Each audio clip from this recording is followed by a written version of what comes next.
যারা সব সময় আস্তাগফিরুল্লাহ পড়ে তাদের রিজিকের কোনো টেনশন হয় না, রিজিক নিয়ে তাদের আর কোনো চিন্তা থাকে না। আল্লাহ নবী নূহ আলাইহিস সালাম তিনি ওনার জাতিগোষ্ঠীকে বলেছিলেন, ফাকুলতু আস্তাগফিরু রাব্বাকুম ইন্নাহু কানা গাফফারা, তোমরা বেশি বেশি ইস্তেগফার পড়ো, তিনি ক্ষমাশীল।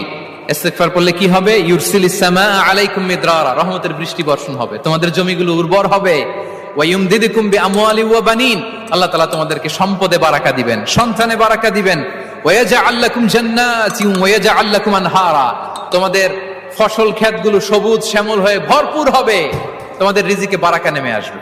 তাহলে আমরা যেন বেশি বেশি ইস্তেগফার করি। বিষ্ণু ঈসা ইসলাম বলেছেন, মান লাযামাল ইস্তিগফার জাআলাল্লাহু লাকুম মিন কুল্লি দীকিন মাখরাজা ওয়া মিন কুল্লি হাম্মিন ফারাজা ওয়া ইয়ারযুকহু মিন হাইসু লা ইয়াহতাসিব, যে সব সময় ইস্তেগফার পরে তার কোনো টেনশন থাকে না, তার জীবনে দুশ্চিন্তা আসে না,